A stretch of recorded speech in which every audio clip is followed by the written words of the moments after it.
Que o nome do Senhor seja glorificado, irmãos. Hoje vocês vão me perdoando que mais uma vez eu não preparei os slides, tá? Não tive tempo para preparar os slides, mas a gente vai estar meditando sobre as questões doutrinárias do nosso Mestre Jesus, aquilo que é doutrina, aquilo que é mandamento, aquilo que nós precisamos praticar nesse ambiente da corda, tá? Então a pergunta vai girar em torno desta tônica, o que nós devemos praticar no ambiente da corda, ok? Qual deve ser a nossa procedência e a nossa prática no ambiente da corda. Então vamos lá, vamos orar para a gente dar início, pedindo para Deus graça, pedindo para Deus a direção do Espírito de Deus, do Espírito Santo, e pedindo para Deus estar cobrindo a vida do Tinem, né, a vida da Noêmia, que estão com as crianças, parece que não estão bem, né, a Tieco também parece que não está bem, não está muito bem, e nesse momento de mudança de clima, uma possibilidade aí de realmente a gente ter um mal-estar, né? Então vamos estar pedindo para Deus estar nos cobrindo, pedindo para Deus estar nos livrando de todo o mal-estar, principalmente nossos pequenos que estão aí o tempo todo em contato, né, com as pessoas e protegendo eles de toda a gripe e todo o risco, em nome de Jesus. Amém? Vamos estar orando então? Então eu tenho aqui no Messenger tá a Rosa e a Adri, e o seu Toyoki, a Tati, o Levi e o Bruno está aqui no Hangout. Vamos orar então? Vamos clamar a Deus, pedir para Deus estar nos cobrindo. Senhor Jesus, nós queremos te louvar, Deus, por essa noite, queremos te engrandecer, Senhor, por aquilo que o Senhor já fez, está fazendo e vai fazer. Nós clamamos a Ti pela vida, Deus, do Tinem, pela vida da Noêmia, pela vida das crianças, Senhor, que não estão muito bem, que não estão, parece que está meio ruim, Pai, não está muito bem de saúde. Nós pedimos a Ti, nós não sabemos muito bem o que realmente está acontecendo, né, com o Natan e a Rebeca, mas nós pedimos a Ti que o Senhor esteja cobrindo eles, derramando a Tua graça sobre eles, esteja curando, Deus, essa família, curando, Deus, a vida da Rebeca e do Natan, em nome de Jesus, que o Teu Espírito Santo possa estar derramando a Tua graça, derramando o Teu poder sobre a vida deles, Pai. Também pedimos pela Tieco, também, que também não está muito bem. Nós não sabemos o que realmente acontece, se é gripe, se é mal-estar, se é o que realmente ela está passando, mas o Senhor sabe, o Senhor conhece, e nós pedimos que o Senhor entre com a provisão da cura, entre com a provisão, Deus, do suprimento, em nome de Jesus, que a Tua mão esteja sobre os nossos irmãos, guardando os nossos pequenos, nossas crianças que estão em contato diário com outras crianças, e nesse ambiente de risco, Pai, principalmente nesse momento que a pandemia ainda continua aí, né, o coronavírus. Nós pedimos que o Senhor esteja guardando a gente, guardando a nossa casa, guardando a nossa família, nos dando essa direção, Pai, essa direção de cura, nos livrando, Deus, de toda enfermidade que nós estamos aí, todos tendo risco de contrair.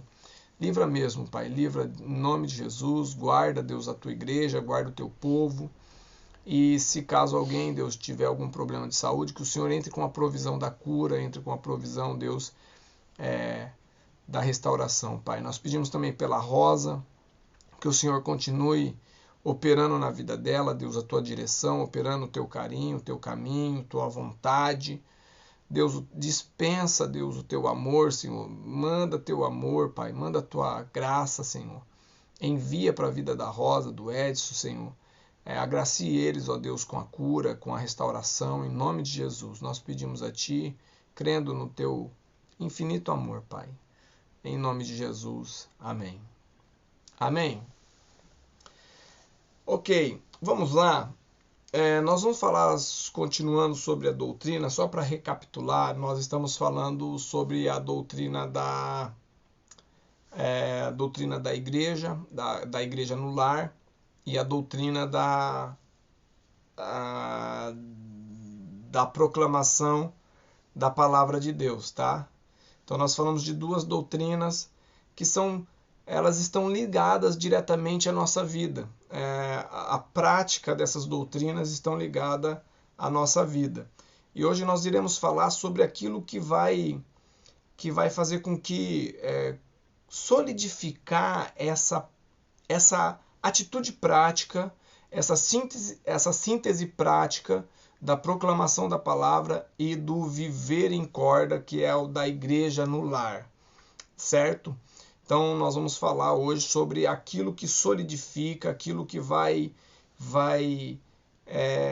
promover, que vai fazer a gente desenvolver dentro desse ambiente da igreja no lar. Nós vimos em Atos capítulo de número 12, quando Pedro ele é solto pelo Espírito de Deus, pelo anjo do Senhor, e quando ele chega na casa, toda a igreja está ali orando, pedindo para Deus, pedindo para Deus pudesse libertar Pedro, e Pedro é livre, e quando Pedro chega à porta, ninguém acredita naquilo que de fato eles são tomados de uma grande surpresa, como o texto narra, e até aquela que foi atender a porta volta correndo para avisar que Pedro chegou, e de repente todos ficam tomados de grande surpresa, temor, porque Deus respondeu à oração.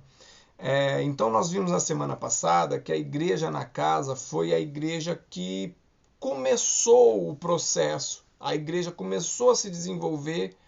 O primeiro ambiente da igreja instituição, ou da instituição de Jesus Cristo, foi nos lares, não no templo. Ela começou na casa das pessoas, dentro da casa das pessoas, na casa das pessoas simples, né? Das pessoas. A gente fala muito de Paulo, a gente fala muito de Pedro, a gente fala de todos os apóstolos, mas quem deu vigor a todo esse movimento foram as pessoas simples. Foram os discípulos, foram os membros da igreja, foram os que abrigaram o evangelho.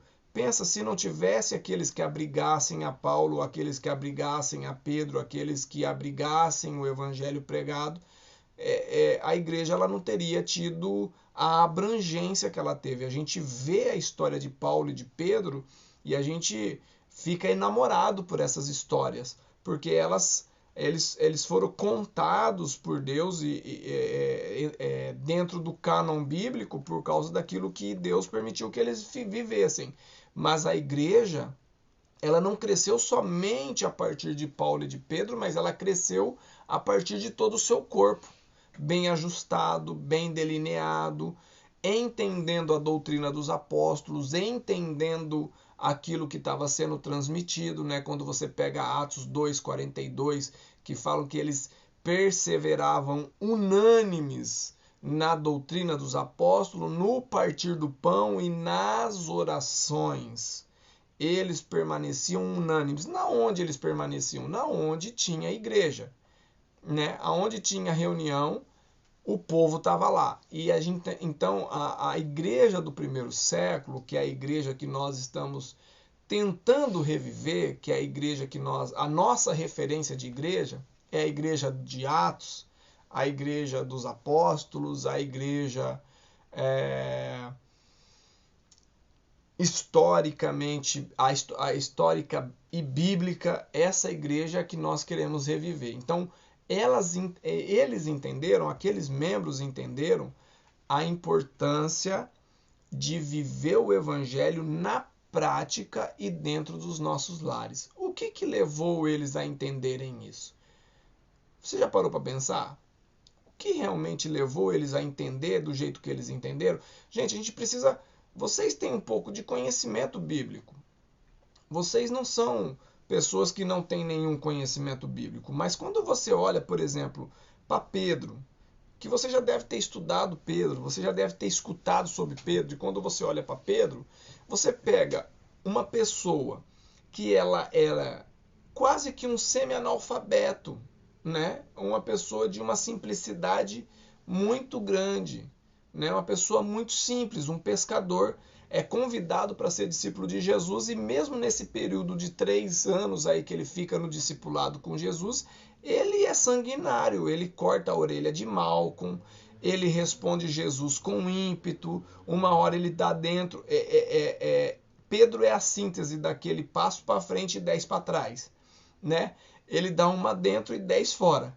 Ele é contado por Jesus em Mateus como aquele que recebeu a revelação de Deus, mas é também contado por Mateus aquele que foi censurado como Satanás no mesmo texto.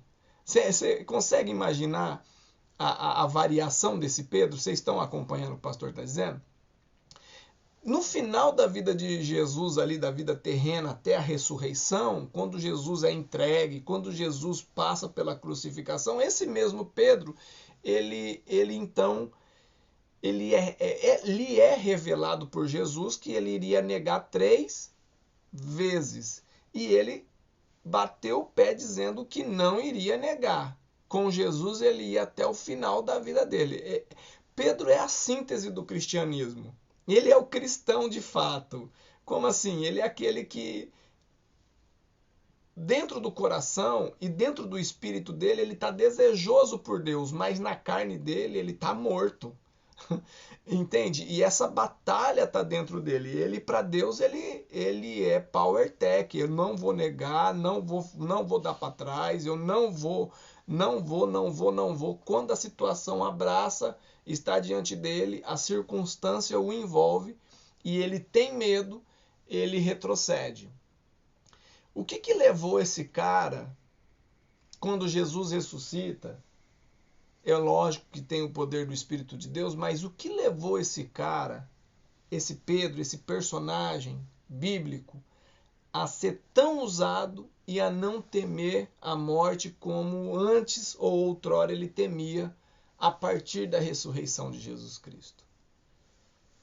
Você está entendendo? O que levou Paulo, que era um perseguidor, matador de cristãos? O que levou Paulo,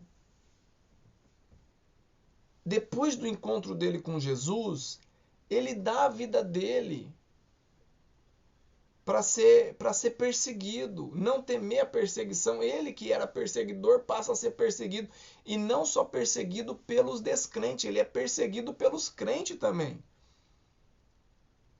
Paulo é perseguido pelos crentes também, por causa que ele era, os crentes judeus pelo menos perseguia Paulo, porque Paulo ele pregava para os gentios, e Paulo, como pregador dos gentios, ele ia contra a ideia de um cristianismo judaico, ou de um judaísmo cristão. Você está entendendo? Então ele era extremamente perseguido. O que levou esse Paulo sair de perseguidor, passar pela conversão e entregar a vida dele a ponto dele estar disposto agora a morrer pelo evangelho? Você está entendendo? O que levou essa igreja do primeiro século, que estava apertada em Jerusalém? Pensa numa lata de sardinha. Vocês vão para Jerusalém. O que Jesus disse? Vão para Jerusalém e fique até descer sobre vós o Espírito de Deus. Fique até Jerusalém. Vocês vão ficar tudo apertadinho na casa um do outro. 50 dias. Imagine só, Deus manda a gente ficar 50 dias na sua casa, no seu apartamento. Gente, e as crianças estavam junto. Era criança, papagaio, periquito. Era mulher dando leite, era mulher tendo... Não tem relato de que estava dando à luz, mas imagina aqueles que tinham acabado de nascer, ou aqueles que eram criança de colo, ou aqueles que eram criança mais espoletinha no meio da comunidade, e todos tendo que ficar quieto, porque eles estavam sendo perseguidos. Tem o agravante da perseguição. Ninguém pode descobrir a gente aqui, a gente tem que brincar de esconde-esconde. Vocês já viram o filme de perseguição? Imagina você fazer uma criança ficar quieta na época da perseguição. Então, a gente está falando de uma circunstância em que a igreja de Atos dos Apóstolos, ela está ali aglutinada, apertada e desencorajada para viver para Cristo. Você está entendendo? Você está compreendendo o que está acontecendo? O mestre acabou de morrer. E depois que o mestre morre, o que os governantes vão fazer? Eles vão perseguir os seguidores. E foi isso que aconteceu. Tanto que Pedro foi preso, Tiago foi morto logo de cara, Barnabé não. Estevão é Barnabé. Barnabé vai com Paulo para a missão, né? Estevão, ele é morto e Paulo assiste à morte de Estevão. Então, vejam, o ambiente é um ambiente de hostilidade extrema. O que aconteceu para aquela igreja conseguir? O que eles entenderam que nós precisamos entender para eles conseguir viver o que eles viveram no primeiro século, em 70 anos, uma sociedade romana praticamente toda cristianizada. Praticamente. Você está compreendendo o que o pastor está dizendo? O que eles entenderam? Então, nós vamos justamente para a nossa meditação com relação ao que nós devemos praticar na corda. Ao que nós devemos... se existe uma coisa que nós temos que obedecer, o mandamento é este de Mateus 22, 39. Isso é mandamento e não pode ser negociado. Amém? Vamos ler em Mateus 22, 39. Eu acho que ele vai estender um pouquinho até o 42, mas nós vamos ler então, nós vamos estendendo ele à medida que for havendo necessidade. Eu queria pedir para alguém puder ler aí para a gente, Mateus 22, 39.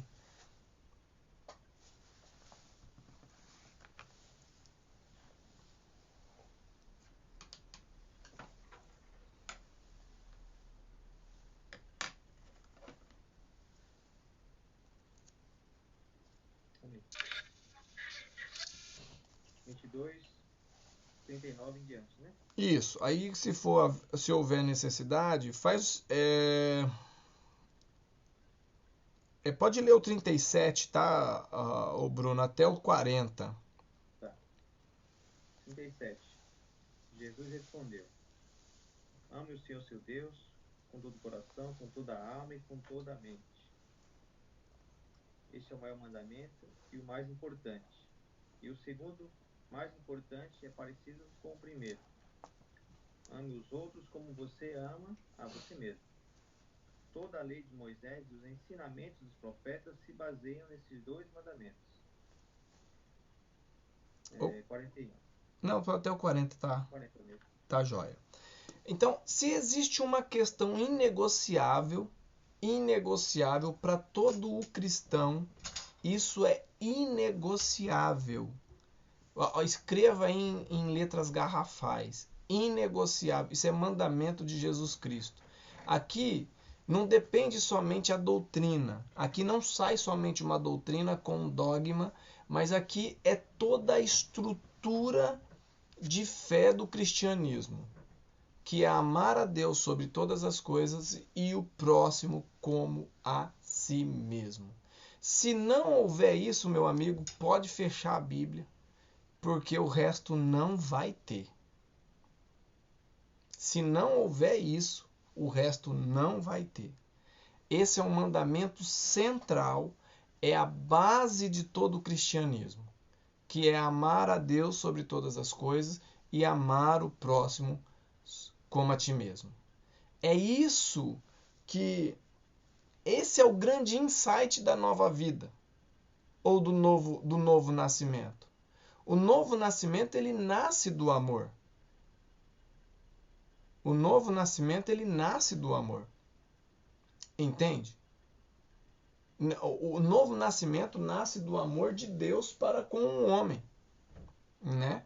Quando você pega João 3,16, O que João 3,16, que é um texto que todos nós sabemos? Deus amou o mundo de tal maneira que deu seu Filho unigênito que todo que nele crê não pereça, mas tenha a vida eterna. Então, o novo nascimento, ele nasce justamente do amor de Deus para conosco, né? E esse amor de Deus para conosco, então, voltou, Bruno? Ok. Então, eu estou falando sobre o novo nascimento. Ele é fruto já da expressão desse amor de Deus. Deus nos amou e nos deu uma nova vida. E o novo nascido, que é nascido no amor, ele nasce para amar. Não tem jeito. É o central da vida cristã. Não tem jeito. É inegociável, querido. É inegociável. Se nós não amarmos a Deus sobre todas as coisas, nós vamos amar outros deuses. Por quê? Por que nós iremos amar outros deuses? Porque nós fomos criados para amar. Lembra em Gênesis capítulo 1, verso de número 26, quando Deus olha e fala assim, façamos o homem? É um texto que praticamente é um texto base da Igreja Evangélica das Nações. Façamos o homem. Deus está conversando com o Filho e com o Espírito Santo. Elohim está conversando e fala, façamos o homem. E está fazendo o homem num ambiente de amor. Amém? E olha que coisa interessante, o ambiente que Deus faz o homem é um ambiente de extensão. Pai, Filho e Espírito Santo estão juntos, ali naquele momento, fazendo o homem, dialogando sobre esse ato de fazer o homem, e ele faz o homem à sua imagem e semelhança. Você sabe que eu começo a pensar, e eu gostaria de compartilhar com os irmãos, que Deus nos deu uma experiência ímpar na vida para a gente poder sentir um pouquinho do que Deus fez. Sabe o que é? A paternidade e a maternidade. Quando você passou a ser pai, quando você passou a ser mãe, e aí é um privilégio daqueles que passaram a ser pai e passaram a ser mãe, eles expressaram, nós temos a condição de experimentar esse amor em extensão, porque é inexplicável o amor de um pai e de uma mãe para com o filho. É lógico que toda regra há exceção nesse mundo de maluco. Por quê? Porque as coisas viraram de ponta cabeça, mas quando Deus nos deu o privilégio de ser fecundos e de multiplicar, ele nos deu o privilégio de nos estender. Quando você olha para o seu filho, você vê quem? Você não vê o vizinho. A não ser que aconteceu alguma coisa muito louca. O que não era para ter acontecido, né? A gente tá falando de uma realidade virada de ponta cabeça. Mas, enfim. Mas quando você olha para o teu filho, teu filho legítimo, teu filho de DNA, você vai ver a tua semelhança. Que triste. Mas você vai ver, se você tiver sensibilidade, você vai aprender com os erros do teu filho. Porque ele é você. Igualzinho, avoadinho, avoadinha. Elétricozinho, elétricazinha. Você tá entendendo? Nervudinho, nervuda... Não, ficou feio esse. Mas o filho é a nossa semelhança. E Deus nos deu no nascimento, e eu não estou falando do ato conjugal, porque o ato conjugal, Deus não teve ato conjugal para conceber o homem, tá? Então não tem uma mente libidinosa, né? Nós não estamos pensando nesse ambiente. O ato conjugal é uma coisa muito boa para o relacionamento, para o casamento, mas o que eu estou dizendo é que quando nasce um filho, Deus nos deu uma pequena expressão daquilo que ele viu fazendo o homem. Pensa Em que momento maravilhoso?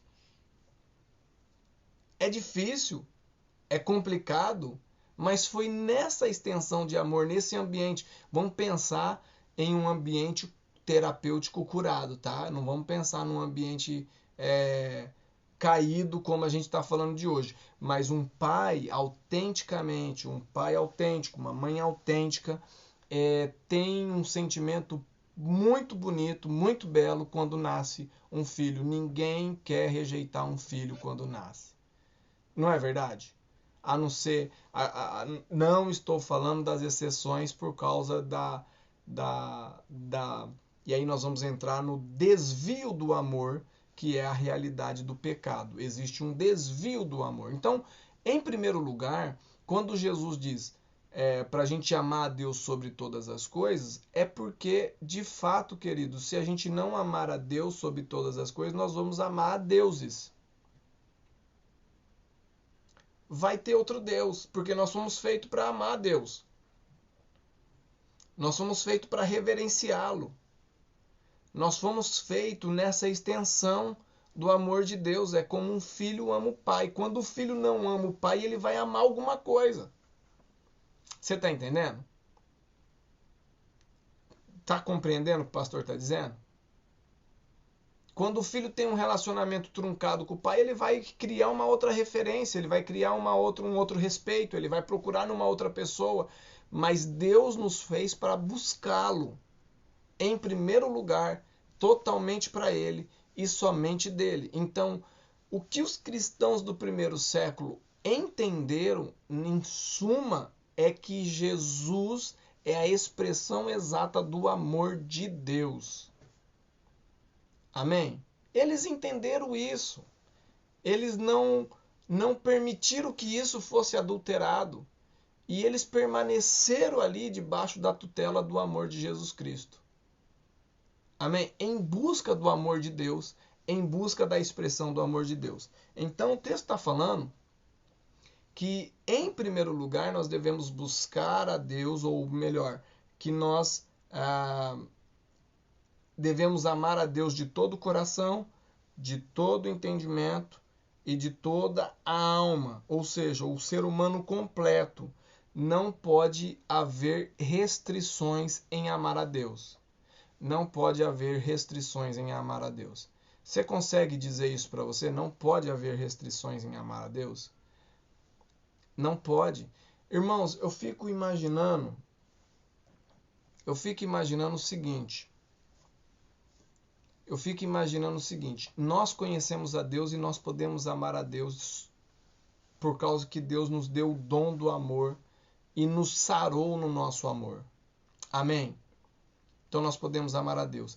Se a Bíblia diz que Ele vai nos suprir em tudo, por que a gente desconfia de que Ele não vai nos suprir em tudo?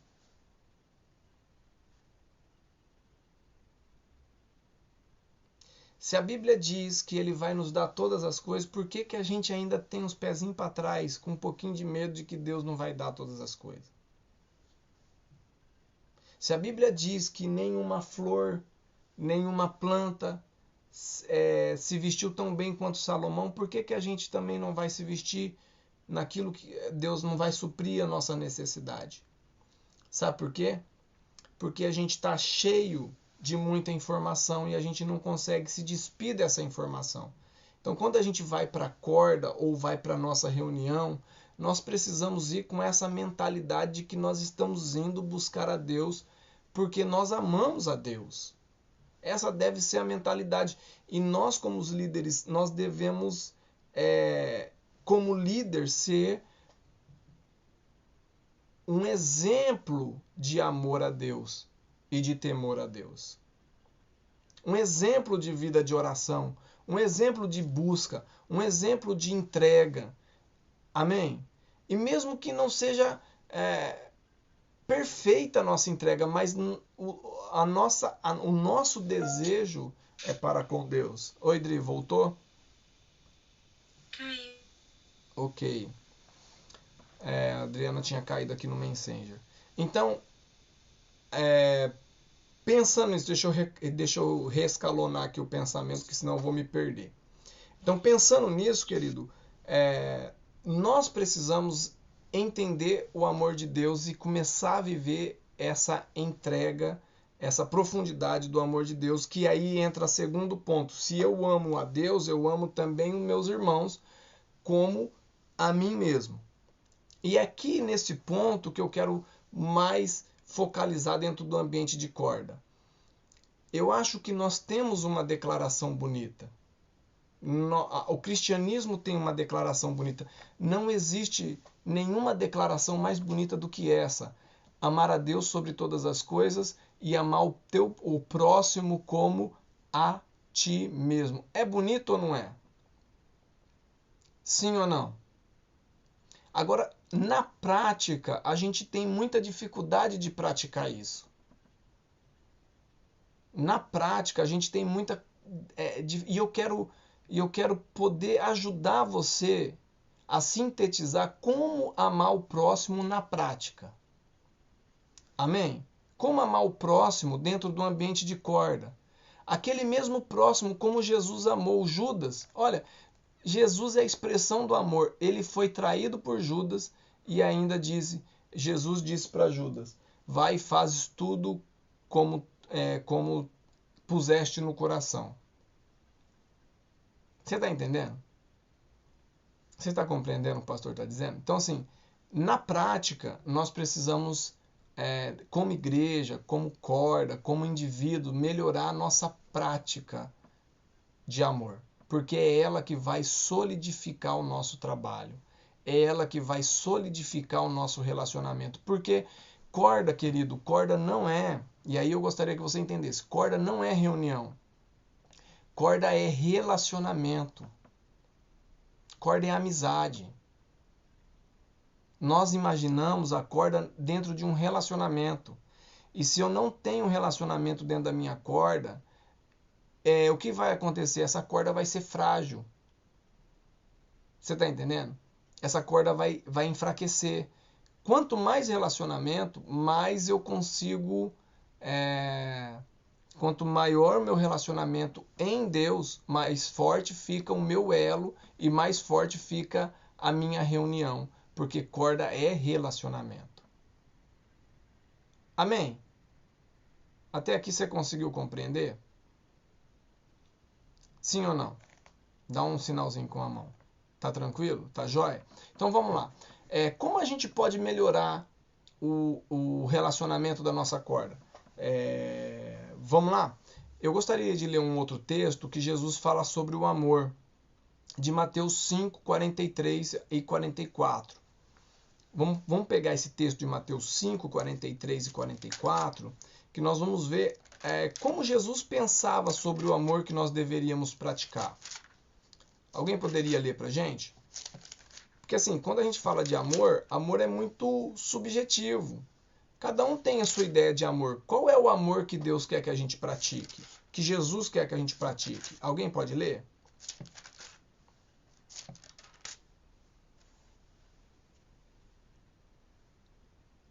Pode ler, Dri. Vocês ouviram o que foi dito, ame o seu próximo e odeie seu inimigo. Mas eu lhes digo, ame seus inimigos e orem por aqueles que os perseguem.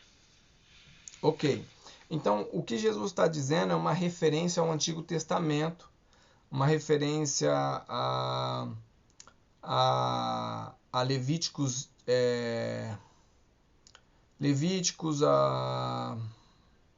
enfim, a ideia do olho por olho, dente por dente, né?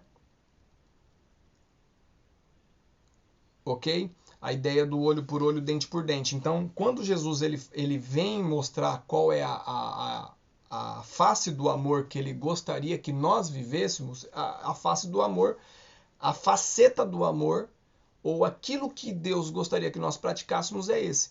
Ame o seu próximo e não odeie o seu inimigo. Continue amando o seu próximo.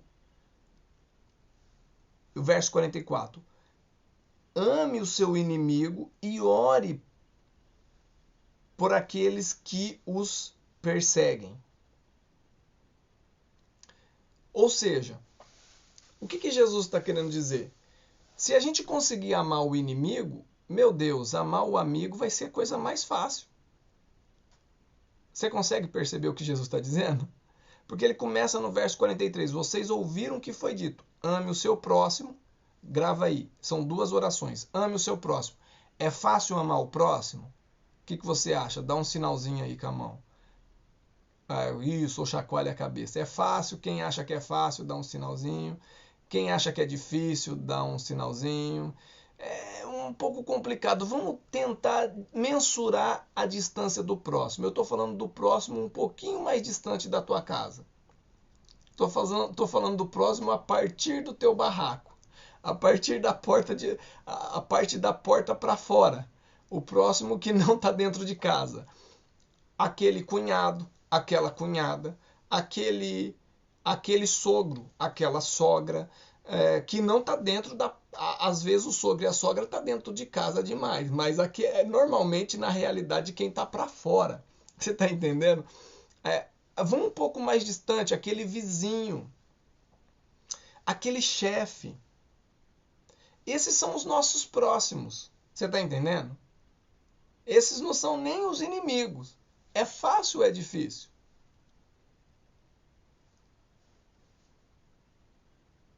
Então vamos lá. Bora lá. Então, tem quem acha que é fácil, tem quem acha que é difícil. Então vamos lá. O importante é o seguinte, vamos para a segunda oração. Que ele fala aqui, odeie o seu inimigo. É isso. No verso de número 43. Ame o seu próximo e odeie o seu inimigo. Aí Jesus vai fazer uma comparação no verso 44. O que ele vai fazer? Ele vai falar assim, ame o seu inimigo, aí ele coloca na frente, e orem por aqueles que perseguem. Ele não fala do próximo.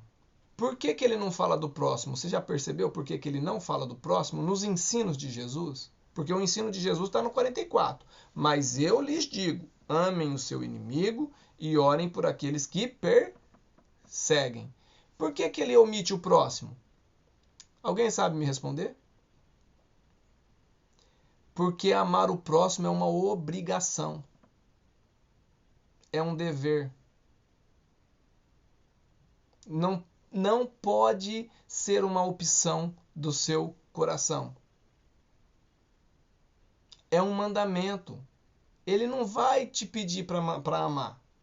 Ele vai te pedir para amar o inimigo, porque isso é difícil. Esse é o desafio. Essa é a luta, amar o inimigo.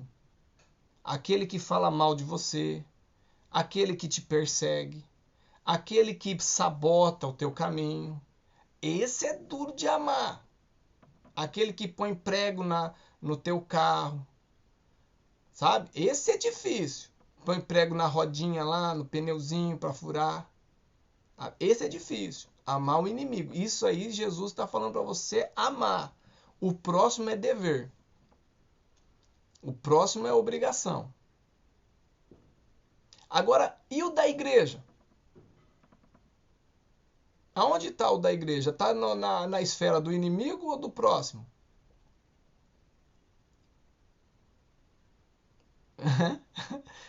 Não responda. Não responda, para não se complicar. Mas eu gostaria que você pensasse. Porque se a gente não pensar que os da igreja devem ser amados, a gente vai se dar ao luxo de amar ou não. A gente vai se dar ao luxo de perdoar ou não. E pasmem, irmãos, nós estamos vivendo um tempo onde os cristãos se dão o luxo de perdoar, de superar problema, de superar dificuldade. Então, o amor é um dever do cristão e do novo nascido, porque ele nasceu para amar. Ele nasceu para amar, inclusive, o inimigo. Jesus não iria pedir para você o que você não consegue. No verso 46, ele diz assim, se vocês amarem aqueles que os amam, que recompensa vocês receberão? Amar filho é fácil. Difícil é amar o marido que fez o filho, de vez em quando. Tô brincando. Mas amar filho, filho é família, né? Não é um postiço, não é um puxadinho de outra família para dentro de casa. O marido é, a esposa é, né? Você tá entendendo? Amar o crente na igreja, aquele um mesmo que fala daquele jeito. É um dever a gente amar. E você sabe por que a gente está sofrendo? Porque a gente tem dificuldade de amar. Quando alguém fala da forma que a gente não gosta, a gente já deixa de amar. A gente já sai logo contextualizando. A gente aprende rápido. O ser humano aprende rápido. Faz quanto tempo que vocês viram que começou a passar Big Brother no mundo? Não faz muito tempo. Eu acho que uns 20 anos. Mais ou menos. Mais ou menos, né? Uns 20 anos. Vamos colocar aí.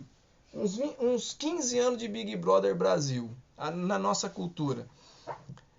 A gente aprende rapidinho pro paredão. É rapidinho pra gente pôr no paredão. Você tá entendendo? Mas pra gente amar é muito mais difícil, porque amar vai fazer doer. Vai fazer você se tornar vulnerável. Vai fazer você ter que aceitar determinadas posições que você não gosta.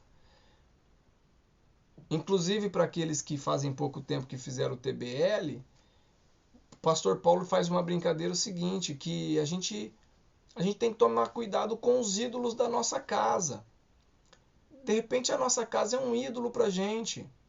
O nosso carro, o nosso sofá, e às vezes as pessoas ficam retidas de fazer uma corda por causa do sofá, ou por causa da televisão, ou por causa, não vou receber os crentes na minha casa porque vão quebrar, vão fazer isso, vão fazer aquilo. Aí ele fala assim, vamos queimar todos esses ídolos aí, vamos fazer uma fogueira santa. Isso não quer dizer que dá o direito de a gente não vai deixar, nós vamos fazer o compromisso de não deixar os nossos pequeninos furar a tela da televisão. Amém? Não é isso que nós estamos dizendo. Mas às vezes a gente fica com medo de doar, ou com medo de abrir, por causa dos nossos ídolos. Dos deuses que estão aí à nossa volta. São deuses, querido, que nós estamos amando. Que nós estamos colocando acima de Deus. Você está entendendo? Então, o que nós precisamos entender é que o amor que Deus deseja de nós é um dever. É um mandamento. É um mandamento que deve ser praticado com toda a nossa força. Não pode dar folga para a carne, porque se der folga para a carne, meu amigo, você vai amar a si mesmo. Você está entendendo? O amor, ele é perigoso, porque ele vai desde o amor a Deus até o amor a si mesmo e as suas próprias coisas. Amor não é aceitar as pessoas por conveniência. Olha, a Tati ela cozinha bem, eu vou ser amiga da Tati. A Rosa faz um pastel legal, vou ser amigo da Rosa. Você está entendendo? Isso é conveniência, não é amor. O Bruno é um cara bacana, você é amigo dele porque ele pode me potencializar em alguma coisa. Isso não é amor, isso é conveniência. O único amor que nós temos nisso é a nós mesmos. Quando a gente quer se beneficiar da amizade dos outros, nós estamos colocando o nosso amor pessoal como sendo o único a ser servido. Está entendendo? Está compreendendo? Então a gente tem que tirar essas coisas de dentro dos nossos corações. Vamos ler mais um texto? Está em 1 João, capítulo de número 3, verso de número 15.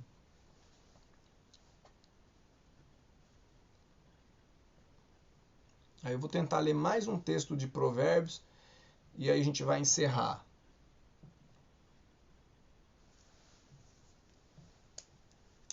Quem pode ler pra gente?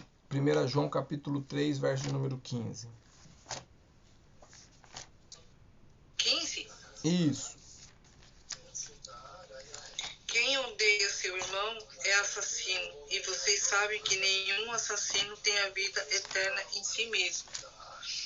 Não é o pastor que está falando, é o apóstolo João. Quem odeia seu irmão é assassino. Tem algum texto que está diferente, irmãos? Eu quero achar uma versão mais conveniente para mim. Uma que me alforria, que me dá o direito de ter ódio. Porque isso aqui... Está diferente. Como que está a sua versão, seu Toyoki? Qualquer que aborrece o seu irmão é homicida. E vós sabeis que nenhum homicida tem permanecente nele a vida eterna. Então, mas não mudou muito não. Não. Piorou, porque aquele que aborrece o irmão é aquele um que provoca o irmão. Sabe que nem criança, quem tem mais de um filho sabe do que eu estou falando. Sabe aquele irmão que vai e provoca o outro? Piorou, seu Toyoki. Se a gente não pode odiar, que é a versão da Rosa, nós não podemos nem provocar, aborrecer o irmão. Aí você me deixou mais devedor ainda. Não ajudou muito não. Mas é importante a gente ver a realidade da letra que João está dizendo. João está dizendo isso, que é um dever amar. E aqueles que nasceram do amor não devem nem aborrecer e nem odiar um irmão. Não pode olhar... Gente, a Bíblia diz que a gente, se tiver problema com o irmão, a gente tem que conversar com o irmão, porque isso vai criar uma raiz dentro do nosso coração e essa raiz vai se entrelaçar a todo músculo, toda célula muscular do nosso coração, toda célula emocional do nosso coração, se é que a emoção tem célula, estou fazendo uma figura de linguagem para você entender, mas vai entrelaçar de forma que vai ficar tão grande que aquela amargura vai ser capaz de roubar a nossa esperança, a nossa alegria no Senhor. Você está entendendo? Você sabe do que eu estou falando. Você já deve ter ficado magoado com alguém, chateado, e a amargura vai corroendo as pessoas. Então, se você tem alguma coisa com o teu irmão, vai e acerta, porque Deus odeia essas coisas. Deus não gosta, e eu vou provar para você que Deus não gosta disso. Você está entendendo? E aí nós vamos construindo um ambiente de corda assim. Se a gente não tiver sarado nessa questão do amor, a gente vai construindo um ambiente de corda que é hostil para a gente mesmo. Quantos líderes de corda chegam na corda já com hostilidade? Ai, vai ser de novo a corda. Eu estou falando de mim como pastor, irmãos. As pessoas falam assim, pastor, como é que você consegue todo domingo, você consegue pregar na igreja? Porque eu não levo nada pro lado pessoal. Se alguém vir me dar uma alfinetada, tá dando uma alfinetada no pastor, não no Cassiano. Porque eu acho que todo mundo gosta do Cassiano. Eu pus uma coisa assim, é por causa do pastor. O pastor ele tem que dar direção, ele tem que falar, ele tem... E aí o Cassiano tá junto. Você tá entendendo? Não é pessoal.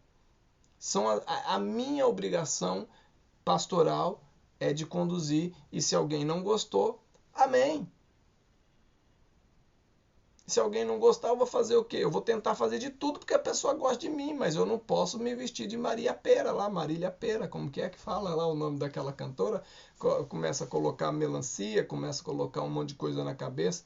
A gente não pode inventar. Eu não sei o nome dela não, já me perdi tudo aí. Me perdoe. Você está entendendo?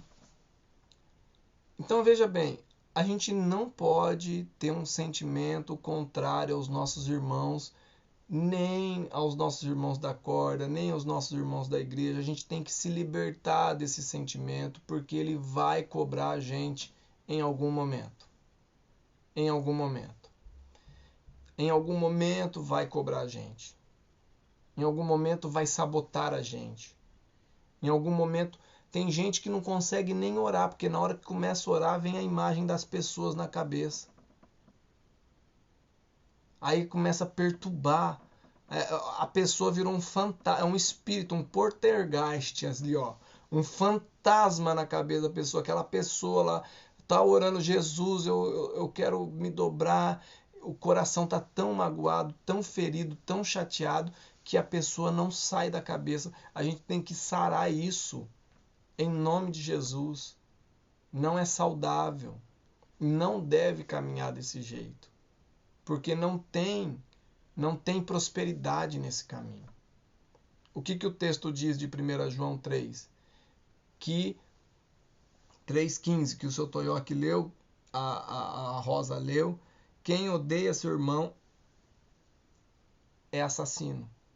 É o conceito bíblico. Você tá percebendo? Deus não nos dá a opção de não amar. Não existe opção de não amar. Não existe. Essa opção não existe. Amar é um mandamento. E aí eu quero fazer uso aí desses últimos minutos para compartilhar uma palavra que o Ivan trouxe na corda sábado, né, Bruno, Tati? A Tati já coçou a cabeça. Ele falou o seguinte, que quando a gente odeia, a gente faz até uma competição de ódio. Quando tem alguma pessoa, uma pessoa que a gente tem aquela rixa, aquela competição começa a crescer dentro da gente. Ah, fez aquilo, eu vou fazer aquilo outro. Ah, fez aquilo outro, eu vou fazer aquilo outro. E fez aquilo outro, agora eu vou fazer aquilo outro. Você vai ver que eu vou provar que eu sou mais ruim, que eu sou pior, eu sou mais carne de pescoço. Você lembra dessa ilustração que o Ivan falou, Bruno? Lembra, Tati? Vai lembrando aí, se eu estiver falando errado, vocês me corrigem. Aí ele falou assim, a gente devia virar isso e falar assim, já pensou se a gente tivesse uma competição do amor? Por que a gente se dá por satisfeito com aquilo que a gente faz, como uma expressão do amor? E aí eu já vou usar essa ilustração dele e questionar isso. Por que a gente se dá por satisfeito com aquilo que a gente faz quando se trata em expressar o amor ao próximo? Ah, fui na igreja, já amei a Deus.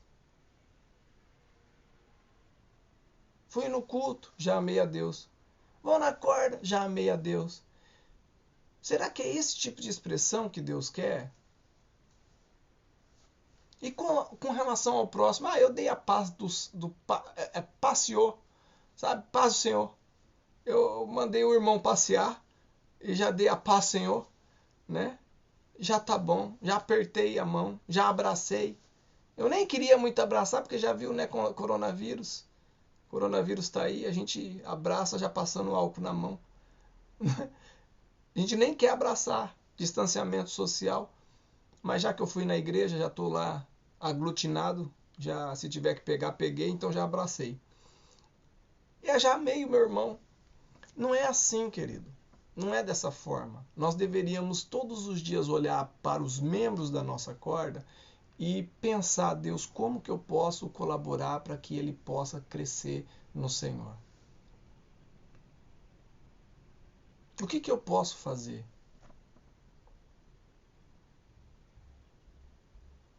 Aquela pessoa que é difícil de lidar, o que eu posso fazer por ela? Olha, eu tive um discípulo, e aí eu me permito me delongar um pouquinho mais, tá? Se você não me permitir, você me permite, se permita junto, que ele ia trabalhar comigo, ele era um discípulo meu. E eu vou falar para você, até onde eu sei, não prosperou na caminhada dele. Por quê? Porque ele tinha uma atitude totalmente desonrosa para comigo. Eu era líder de jovens na igreja, eu era quase que um braço direito do pastor, tudo que o pastor pedia eu fazia, e eu trabalhava na construção da igreja, eu aconselhava, eu dava curso, eu dava aula, eu pregava no sábado para jovem, fazia vigília de sexta-feira para jovem, evangelizava no Santo Nieta na sexta-feira à noite. Você veja bem o que eu fazia. Não era pouco, não. Era muito.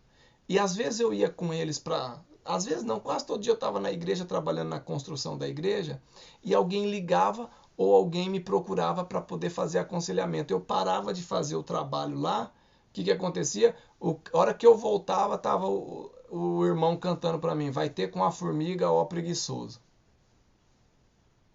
Qual que é a leitura que esse cara fazia? Que eu parava de trabalhar no pesado para trabalhar no leve porque eu ia aconselhar. Sendo que eu estava me multiplicando para poder estar, e sem contar que eu injetava recurso financeiro dentro da igreja para poder construir.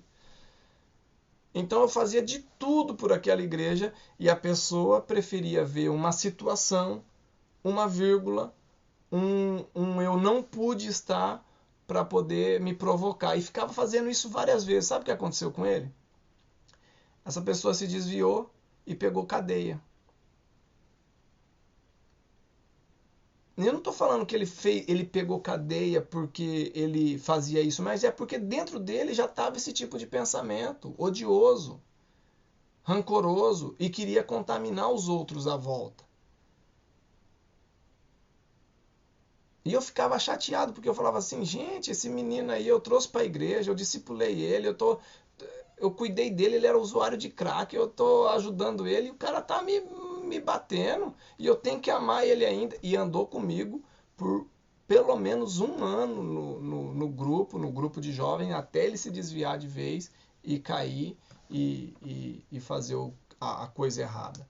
Você está entendendo? Deus não gosta dessa atitude. Deus não gosta desse tipo de situação. Deus gosta do amor. Então vamos pegar essa ilustração do Ivan e vamos fazer uma competição de amor. A competição do amor. O que eu posso fazer para amar mais o pessoal da minha corda? Para juntar eles? Pedir perdão. Às vezes eu preciso pedir perdão. Às vezes eu preciso perdoar. Às vezes eu preciso lavar o pé do discípulo. Né? A atitude de Jesus. Eu preciso servir. Eu preciso apoiar. Você está entendendo? Veja o que o Espírito de Deus está falando dentro do teu coração e busque praticar para a glória de Deus. Amém? Porque é isso que vai trazer um ambiente sadio para a nossa corda. Corda que se ama, ela cresce, ela prospera, porque as pessoas se amam. Igreja que se ama, prospera. Igreja que se respeita, prospera. Amém? Em que as pessoas não anda pesaroso. Tem gente que assim chega na igreja, nossa, tá tão cansado que assim cansa todo mundo, não cansa? Aí você conversa fora da igreja, nossa, tá tudo bem. Mas lá na igreja, cansado. Fora da igreja, tudo bem. Dentro da igreja, cansado. Fora da igreja, tudo bem. Eu não consigo entender essas coisas. Você consegue entender? E não é uma regra, mas às vezes as pessoas elas estão transferindo para a igreja uma canseira que não existe.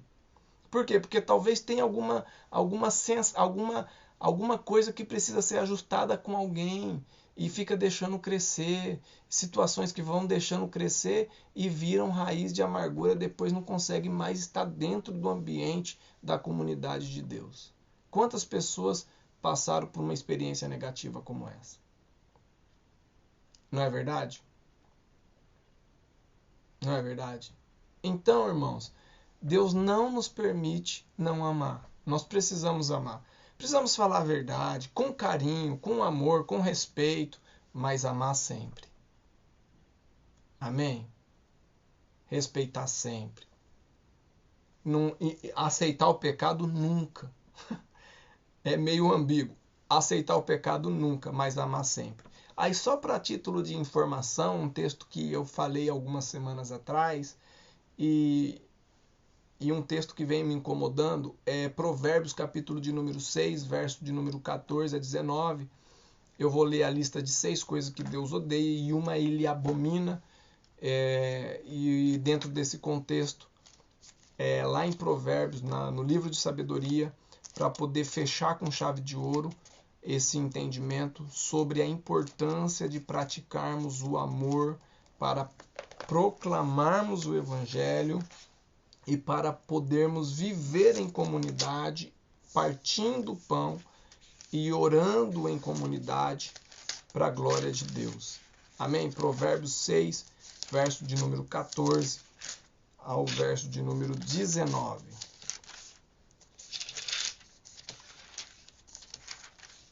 6, 14, 19. Pode ler?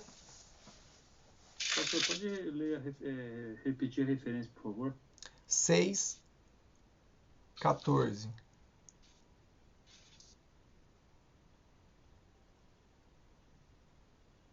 Vai começar no verso de número 16, a referência de 6 coisas o Senhor odeia e uma ele abomina. Uma coisa ele abomina. E nós estamos aqui porque nós queremos agradar a Deus e não que ele fique resistente a nós, não é verdade? Então vamos lá. Diz assim no verso de número 14. Tem no coração o propósito de... tem no coração... Ele está falando no... eu acho que eu vou ter que começar do verso de número 15. Vai lá. Por isso, a desgraça se abaterá repentinamente sobre ele, sobre o homem que ele vem falando. Ele vem falando desse homem há algum tempo aí, tá? Depois você pega o capítulo todo, o texto todo, e você vai entender. De um golpe será destruído irremediavelmente. Algumas traduções dizem que ele será quebrado e não haverá conserto. No 16 diz assim: há 6 coisas que o Senhor odeia. E está falando justamente desse personagem. 6 coisas o Senhor odeia. E a 7ª ele abomina, ele detesta. Tem algumas traduções que está detesta e outras ele abomina, certo? 6 coisas o Senhor odeia. Deus não aceita. Você sabe o peso da palavra odeia, né? Amém? Tem alguma coisa que você odeia? Tem coisa que a gente não gosta. Tem coisa que a gente odeia. Tem coisa que a gente, é aversão mesmo. Deus odeia por aversão. Mas aquele detesta, ele abomina, ele não quer ver na frente dele. Ok? Eu estou colocando o peso que o texto dá para essas coisas. Primeira coisa que o Senhor odeia: olhos altivos. Olhos altivos, olhos que não param, olhos que não... São pessoas que ficam com o olhar para todas as coisas. Qualquer coisa corrompe o olhar dela ou dele. É concupiscência dos olhos. Desejo. Ver quer. Ver quer. A ver quer. Ver quer. Ver quer. Ver quer. Conseguiu gravar? Olhos altivos. Não pode ver. Melhor que fique cego. Porque se ficar cego não vai querer, né? Então... O próprio texto diz: se o teu olho te faz tropeçar, arranque, para que é melhor que entre no céu cego ou caolho do que não entrar no céu por causa dos olhos, né? Vocês já ouviram esse texto, né? Está nos evangelhos. Vamos lá. Língua mentirosa. Mas rapaz, não sai uma verdade daquela boca bendita. mas rapaz, olha... Tem que fazer jejum e oração para ver se é uma verdade daquela boca. Deus odeia isso, boca mentirosa. A hora que a boca mentirosa começa a falar, Deus fala: ih, lá vem. Já está tudo errado. Já sei que vai contar uma história. Vamos lá. Deus odeia isso. Mãos que derramam sangue. Deus odeia. Sangue inocente principalmente. Né? Deus odeia isso. Coração que traça planos perversos. Mas só pensa coisa errada. Só pensa o que não deve. Só pensa em pegar os outros pela esquina. Vou fazer isso, vou fazer aquilo outro. Eu estou tentando explicar mais ou menos o que Deus odeia. Eu vou fazer aquilo outro, vou fazer aquilo outro, eu vou falar isso, vou falar aquilo outro. Sabe aquele planinho? Deus odeia isso. Deus não gosta. Joga fora. Se tiver planinho aí, joga fora. Planinho perverso. Pés que se apresentam para fazer o mal. Está dentro desse contexto. É o coração que traça o plano e o pé que corre para praticar. Né? A Rosa está rachando o bico ali. Né, Rosa? Você está vendo alguma coisa por aí por perto, Rosa? Ora, livra do mal. Deus livra a gente. Amém? Isso aqui a gente vive todos os dias praticamente na nossa volta. Pessoas que têm essa índole. Deus odeia essas coisas. Ok? Vamos orar por essas pessoas para que se convertam, em nome de Jesus. A testemunha falsa que espalha mentira. E aqui já não é nem a mentira, mas aquele que faz um falso testemunho acerca de alguém. Fala de alguém sem a pessoa ser aquilo que ela é. Ela cria um falso testemunho mesmo, é uma mentira. né? Então, por exemplo, o pastor é um adúltero. É fácil falar, né? Tem que provar o que é, o que não é. Eu estou dando um exemplo, tá? O pastor não é. O pastor, graças a Deus, é marido de uma só mulher. E tem indo para 4 filhos. Rumo ao hexa. Amém? Ok? Vamos lá. Continua aqui. E aquele que provoca discórdia entre os irmãos. Essa é a 7ª coisa que Deus abomina. Aquela pessoa que provoca discórdia entre os irmãos. Ela fica no meio, trazendo confusão para cá, confusão para lá, traz uma conversa para cá, uma conversa acolá. Deus abomina isso e a seu tempo Deus há de julgar essas questões. Eu não estou falando que aqui acontece, tá, gente? Eu estou falando que Deus odeia e que essas coisas não devem passar por perto de nós. Amém? Ok? Porque essas coisas Deus abomina. Dentro do contexto do amor, o amor perfeito, o amor de Deus é aquele que está nessa competição sadia de fazer o bem e de edificar a vida dos outros. A gente tem que abominar e jogar fora todo tipo de prática que é contrário ao amor ao próximo. Esse texto está listando aquilo que é odiado por Deus e aquilo que é detestado por Deus, que é justamente destruição das pessoas.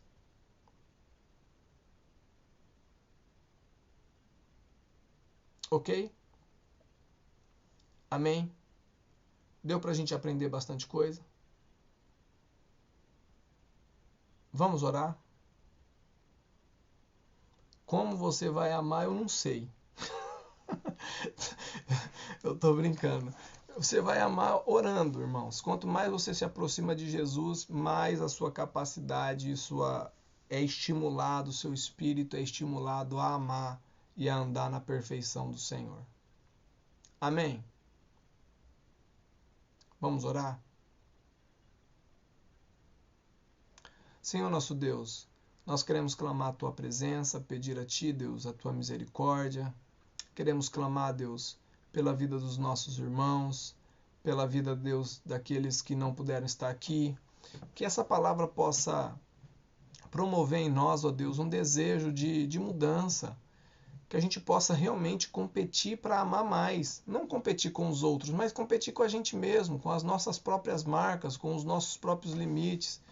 Senhor, nos ajuda nisso, Deus. Nos ajuda a amar, nos ajuda a evitar o mal, nos ajuda a